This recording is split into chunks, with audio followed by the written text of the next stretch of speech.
अस्सलाम वालेकुम दोस्तों, ज़राअत टीवी से फ़रहान आपकी खिदमत में हाज़िर है।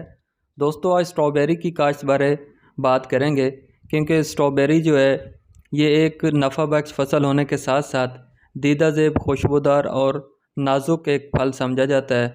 स्ट्रॉबेरी में पानी के बाद सबसे ज़्यादा जो ग़िज़ाई अज्ज़ा हैं उसमें कैल्शियम और फास्फोरस पाए जाते हैं। इसका जो इस्तेमाल है जैम, जेली, चटनी, मिल्क शेक वगैरह में भी डायरेक्ट खाने के अलावा इस्तेमाल किया जाता है। दोस्तों, इसकी जो काश्त है ये अमूमन 15 अक्टूबर से 20 नवंबर तक इसे काश्त किया जाता है। इसकी काश्त के लिए जो सबसे मौज़ूं और बेहतर ज़मीन है वो हल्की मैरा ज़मीन, जिसका नकास, पानी का नकास बहुत अच्छा हो और उसकी पीएच 6 से 7.5 तक हो, तो इसके लिए बहुत मौज़ूं समझी जाती है। इसकी ज़मीन की तैयारी में टेको 2 से 3 बैग अगर इस्तेमाल कर दिया जाए तो ज़मीन भुरभुरी, नरमदार होने के साथ साथ उसमें नमी देर तक रखने की सलाहियत भी बढ़ जाएगी। ज़मीन को तैयार करने के बाद 3 से 4 दिन में खेलियाँ निकालनी हैं, जिनकी जो ऊंचाई है वो 8 से 10 इंच होनी चाहिए, जबकि जो खेलियों की चौड़ाई है इसको हमने 12 से 15 इंच तक रखना है, और जो पौधे से पौधे का फासला है उसको हमने 6 इंच, जबकि जो कतारों का फासला है उसको 1 फुट रखना है। दोस्तों, इसका जो बीज है, क्योंकि इसको डायरेक्ट इसकी सोइंग नहीं की जाती, हमारे यहाँ जो इसको काश्त किया जाता है वो इसकी पनीरी से काश्त करते हैं। तो इसकी जो पनीरी है उसके पौधों की जो तादाद होती है वो 60,000 तक होती है। अगर आपने दोनों अतराफ लगानी है, यानी कि एक जो खेली है उसकी दोनों अतराफ अगर आपने लगानी है, तो फिर इसकी जो पौधों की तादाद है वो 70 से 80,000 तक हो जाएगी। दोस्तों, अगर हम मल्चिंग करेंगे तो मल्चिंग करने से ये फ़ायदा होगा कि एक तो नमी देर तक कायम रहेगी, दूसरा फल गलेगा भी नहीं, फल क्योंकि खुश्क रहेगा, क्योंकि नमदार मौसम में फल को बीमारियां ज़्यादा लगती हैं, और जड़ी बूटियों से भी महफूज रहेगा, क्योंकि जो डायरेक्ट फल होता है वो सतह ज़मीन को नहीं लग रहा होता, इसकी वजह से फल का गलाव या दीगर जो अमराज हैं उनसे भी फसल हमारी महफूज रहती है। दोस्तों, ज़मीन की जब हमने तैयारी करनी है तो 2.5 से 3 बैग डीएपी, 1 बैग फर्टिलम के इसमें डालना है, और उसके बाद जब इसकी पनीरी आप मुंतकिल कर देंगे और पौधा अपना वहाँ पे जड़ें जमाना शुरू कर देगा, उसकी ग्रोथ और उसकी बढ़ोतरी शुरू हो जाएगी, तो जब ये 3-4 पत्ते इसके निकल आएँ तो फिर आपने 10 से 15 दिन के वक्फे से सकोलेंट 10 लीटर और फर्टिलोम एन जो है वो 25 किलोग्राम फ़ी एकड़ इसको इस्तेमाल करते रहना है। नवंबर के आखिर में नाइट्रोफास जो है उसका 1 बैग आप 10 दिन के वक्फे से या 15 दिन के वक्फे से इस्तेमाल कर सकते हैं।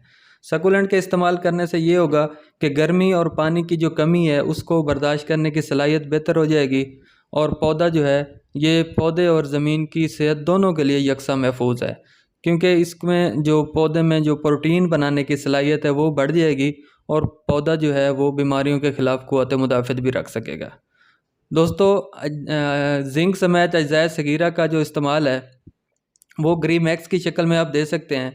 उसमें ये होगा कि ग्रीमैक्स के इस्तेमाल से पैदावार जो और जो मियार है दोनों बेहतर हो जाएंगे, और बेहतर मियार की वजह से हम अपनी जो मंडियां हैं लोकल हमारी, वहाँ पे हम इसका मुनासिब रेट ले सकते हैं। इसको भी आप जब उगाव हो जाए, यानी कि उसकी पौधा चलना शुरू हो जाए, तो 2 हफ्ते बाद या 3 हफ्ते बाद इसका हम इस्तेमाल करा सकते हैं। दोस्तों, जब फल की बर्दाश्त शुरू हो, और जब फल की बर्दाश्त शुरू हो रही होती है तो उससे पहले आप, यानी कि फ्लावरिंग के बाद, आपने कोशिश करनी है कि हर पानी में नहीं तो एक पानी छोड़ के दूसरे पानी में आपने फर्टिलोम के का इस्तेमाल करते रहना है। उससे ये होगा कि फल जो है वो क्वालिटी का होगा, मियार बेहतर होगा, और उसमें जो है आपको मार्केट में रेट भी बहुत मुनासिब मिलेगा। दोस्तों, जब फूल बनने के दौरान आपने खाद की और पानी की कमी बिल्कुल नहीं आने देनी, क्योंकि इस दौरान अगर पानी की या खाद की कमी आएगी तो हमारी फसल जो है वो, हमारा जो अहदाफ हैं उस तक हम नहीं पहुंच सकेंगे। दोस्तों, फूल जब बनने लगें तो सॉल्यूशन एक्स्ट्रा का आपने स्प्रे भी कराते रहना है। उससे ये होगा, क्योंकि ये एक ग्रोथ रेगुलेटर है, जो पौधे में प्रोटीन बनने के साथ साथ जो ज़ियाई तालीफ है उसकी भी बेहतरी होगी, साथ ही नाइट्रोजन और सल्फ़र की जो तोड़ फोड़ है, मेटाबॉलिज्म है, उसमें बहुत अहम किरदार अदा करता है। इसके अलावा पोलन बनने और फल के तमाम मराहल में जो है ये मुस्बत किरदार अदा करेगा। तो इसलिए आपने जैसे फ्लावरिंग शुरू होती है तो सॉल्यूशन एक्स्ट्रा का स्प्रे कराते जाएंगे, इससे फूल भी बहुत ज़्यादा आएंगे और जो फूल हैं हर फूल फल में भी बदलेगा। दोस्तों जब फ्रूट लग जाए तो उसके फल के साइज़ और मियार में इजाफे के लिए और जड़ों और तने की यकसम बढ़ोतरी के लिए आप कोलोनिक्स का भी इस्तेमाल करा सकते हैं। दोस्तों अगर ये तो मतलब इसके चीदा पॉइंट्स थे प्रोडक्शन टेक्नोलॉजी के हवाले से। प्लांट प्रोटेक्शन की बात करें तो अगर बीमारियों की बात करें तो ग्रे मोल्ड इसमें बहुत ज़्यादा मसला आता है और अमूमन इस बीमारी की वजह से हम बहुत ज़्यादा हर साल जो है मतलब हमारे जो किसान भाई हैं दोस्त हैं वो नुकसान भी उठाते हैं। मौसम जब बारिश का मौसम से बन रहा होता है, नमी ज़्यादा होती है और बारिशें ज़्यादा अगर हो रही होती हैं तो ग्रे मोल्ड ये एक ऐसी बीमारी है जो बहुत ज़्यादा नुकसान करती है। इसमें आप देखेंगे कि छोटे छोटे मज़बूत और हल्के रंग के जो धब्बे हैं वो पहले नमूदार होंगे, फिर आखिर आप देखेंगे जो फल है वो भूरे रंग के पाउडर से आपको ढका हुआ नज़र आएगा। तो ये फूलों पे भी हमलावर होती है बीमारी। अक्सर आपने देखा होगा कि शुरू में जब फूलों पे ये हमलावर होगी तो वो फूल को ही मुतासर करती है, जिसकी वजह से वो फल में सही तरीके से बदल ही नहीं सकता, या बदलेगा भी सही तो वो फल उसका डी शेप्ड होगा। तो दोस्तों इसकी मैनेजमेंट जो है उसमें आपने क्या करना है कि बीमार पत्तों को आपने कोशिश करना है कि वहाँ से तलफ कर दें और कहीं दूर जो है ना उनको आप मुदफ़न करें। क़ुव्वत मुदाफ़त की इक़साम काश्त करें और हर हफ्ते जो एक ब्रॉड स्पेक्ट्रम या वसी दायरा असर की फफूंदी कुश अद्वियात हैं उनका स्प्रे करते रहें। ज़्यादा पके हुए और जो ख़राब फल हैं उनसे परहेज़ करें।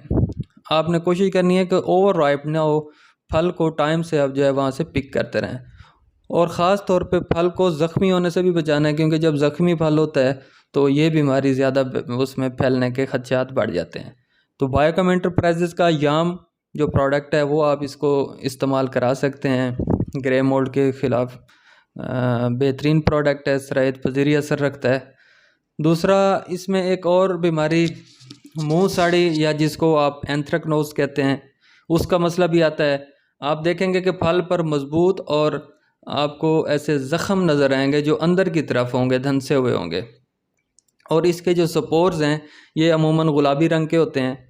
तो ये बीमारी आम तौर पे देखा गया है कि नर्सरी से ही आगे शिफ्ट होती है। जैसे हम इसकी पनीरी लेके आएंगे तो उस पनीरी अगर मुतासरा होगी तो ये बीमारी जब पौधा आगे बढ़ोतरी में जाएगा तो ये बीमारी साथ साथ फैलती रहती है। तो इसके लिए शूटल बायोकॉम एंटरप्राइजेज़ का बेहतरीन प्रोडक्ट है जिसका इस्तेमाल करा के, क्योंकि नया प्रोडक्ट भी है और इसके लिए बड़ा मौजू है, ये हिफाजती और मुआलजी दोनों तरीक़ों से अमल करेगा। अगर ज़रर रसां कीड़ों की बात की जाए तो स्पाइडर माइट्स का इशू आता है, आप उसके लिए कैलिबर का स्प्रे करा सकते हैं। सफ़ेद मक्खी के लिए प्रायोरिटी गोल्ड है, और इसी तरह अगर थ्रिप्स का मसला आता है तो उसके लिए भी आप कैलिबर का स्प्रे करा सकते हैं। दोस्तों ये एक मुख्तसर सा ओवरव्यू था स्ट्रॉबेरी की काश्त के हवाले से, उसके चैलेंजेस के हवाले से।